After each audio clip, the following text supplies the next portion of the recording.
Ivana Graham here, author of Dyslexia Toolkit. Today I want to talk about tool number 1. It's phonics, naturally. That's the first tool for any reading teacher. Now, there are a few things we're going to say about phonics and dyslexic kids. So the first thing we want to discuss is that when phonics is taught, it should definitely be multisensory, and that just means there's going to be music, there's going to be movement, touching, every possible sense is going to be involved to tie those sounds to letters. So the whole idea of multisensory phonics is to pair the sounds of the letters with the visual experience of the letters. And once that's done, then 80 to 85% of children will start reading because they'll start sounding out words. Now, dyslexic children don't just naturally make that leap. And that's why phonics is the first tool, but not the only tool. When Alta Graham, my daughter and the co-author of Dyslexia Toolkit, was in first grade, she carefully and with great effort memorized all the letters, all the blends. She knew the sounds. When you held up the flashcards, she could tell you the rule and the sound, but that didn't mean she could put them together and make words when she was trying to read. It just didn't happen. And she's not alone in that.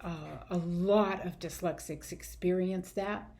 And when that happens, that's the cue for the reading teacher to not stop with multisensory phonics. They need to go on and add other tools, which is what the rest of the book is about.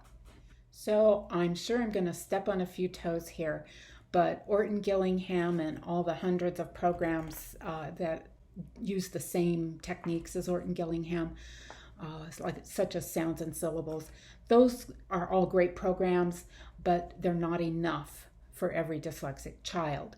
So if your student gets stuck, plateaus, starts to hate the phonics lessons, don't blame the child.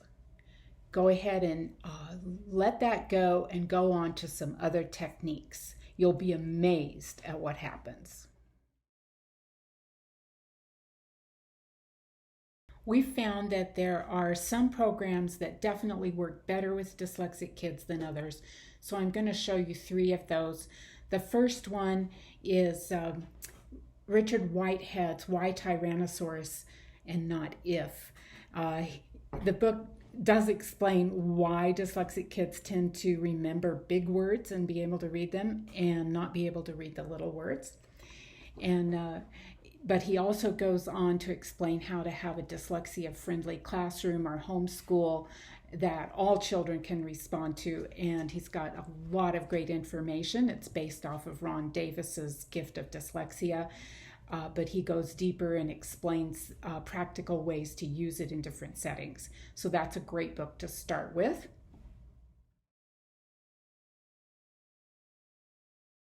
And speaking of Ron Davis, his Gift of Dyslexia is well worth reading if you have a dyslexic student.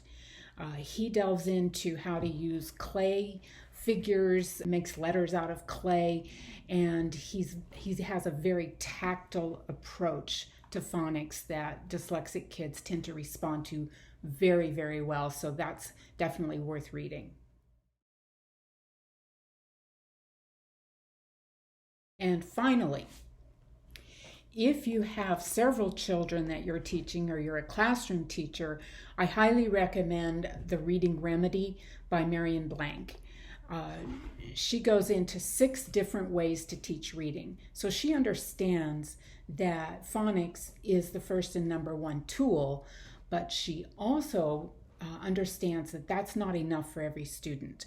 So she goes into 6 different ways to approach reading, and that's going to cover most every kind of brain and how they learn to read. And although it's a long book and it's got a lot of information, if you're a classroom teacher or you're a homeschooler with quite a few children to think about in one setting, this is a great book to give you several approaches at once.